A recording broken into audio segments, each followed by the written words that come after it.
Veš, daš bolj na potihem, da tvoja ne ve točno, kdaj si se dan pripeljal.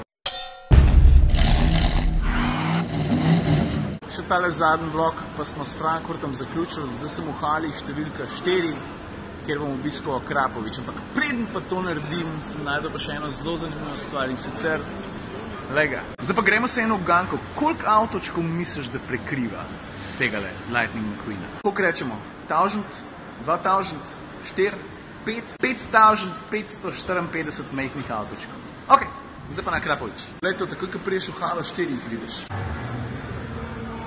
Zdaj, če sem že pri Akrapoviču, bi bilo fair povedati, na kakšen način so oni tukaj prisotni. Po eni strani so tukaj zato, da negujejo poslovne odnose, ker ne pozabite, Akrapovič se tudi v avtomobilski industriji vzpenja vse više, oziroma je njihov posel čedalje bolj skoncentriran tudi na avtomobile. Ko se pozreš po njihovemu razstavnemu prostoru, imaš pa tukaj predvsem dele, ki so povezani z aftermarket predelavami. To se pravi naknadne predelave, ki ti takšen ali pa drugačen praviloma hudošporten avto kupeš. Tukaj recimo par uveljavljenih sistemov, tale je za M2, to se pravi zaključki izpuhov, izpuh pa difuzor, ki zraven paše. Nekaj podobnega za Porsche GT3. Tale, ki pa zgleda mal hecen, tale paše pa na Aventadorja. Tukaj ima še en lep primer različnih zaključkov izpuhov, mene pa najbolj zanima tale, od Nissana GTR. Veš zakaj? Zato, ker je Akrapovič tokrat v Frankfurtu prvič pokazal celoten izpušni sistem. Gre pravzaprav za svetovno premiero izpušnega sistema, ki bo pasal na Nissana GTR. Mogoče preden ti pokažem samo še tole. Ti si lahko misliš tudi eno posebno elektronsko enoto, s katero ti prilagajaš lopute v izpuhu. To se pravi, kdaj je avto glasen, kdaj pa ne. Lej, takole izgleda ta loputa.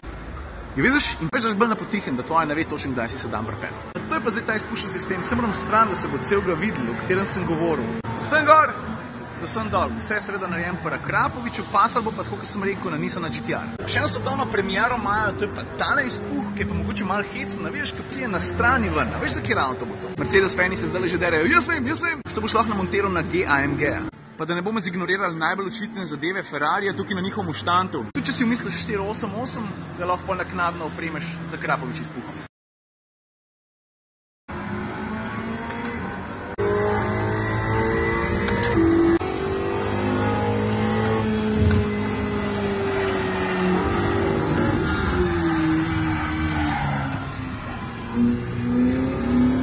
Ravno kar sem probal tale prototip od Nervtecha, tekli na Akrapovičemu razstavnemu prostoru. Jaz sem to zadevo že vozil, sicer takrat še brez telih goglov, jaz moram reči, da je